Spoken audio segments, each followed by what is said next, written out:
చాలా చక్కటి కార్యక్రమం. మేము ఈ రోజున ఈ జమున కానీ, అంజలి కానీ, సావిత్రి కానీ మేమందరం సినిమాల్లో అద్భుతంగా పాటలు పాడి డాన్స్ చేసి మిమ్మల్ని మెప్పించాము అంటే అది మా గొప్పతనం కాదు. మా అమ్మ, మా సిస్టరు మాకు బ్రహ్మాండమైన కోకిల కంఠంతో మమ్మల్ని ఆటాడించింది.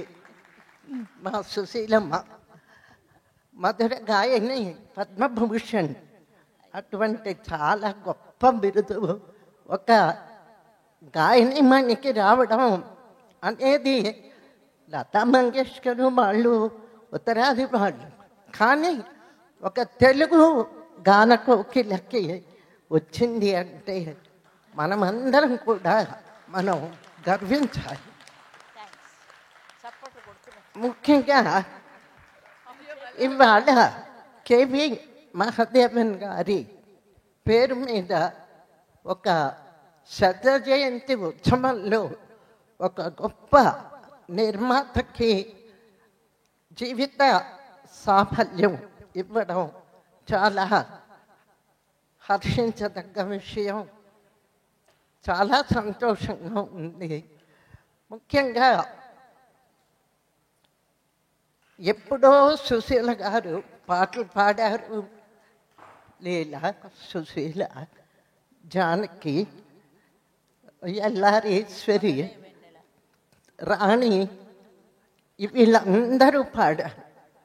ఇవాళ మళ్ళీ ఒక్కసారి ఈ మధుర గాయని మణుల్ని మనకి గుర్తుకు తెచ్చి ఇదిగోండి ఈ అద్భుత గాయని మణుల పాటలు మేము మళ్ళీ మీకు గుర్తుకు తెస్తున్నాం, వాళ్ళని స్మరించుకుంటూ పాడుతున్నాం, వాళ్ళని గుర్తుల్యులుగా భావిస్తున్నాము అంటూ ఇటువంటి శారద ఆకునూరు లాంటి వాళ్ళు పాత పాటల్ని బ్రతికిస్తున్నందుకు అభినందిస్తూ ఇంత చక్కటి కార్యక్రమం మురారి గారు వారు 8 చిత్రాలు తీశారు.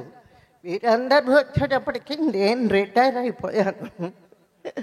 ఏదేమైనా అద్భుత చిత్రాలు తీసి ఒక మంచి నిర్మాతగా పేరు తెచ్చుకున్న మురారి గారిని, అలాగే కీరవాణి గారు అద్భుతంగా యాక్ట్ చేసినటువంటి మరి సంగీత దర్శకులు, గాయనీమణులు అందరూ,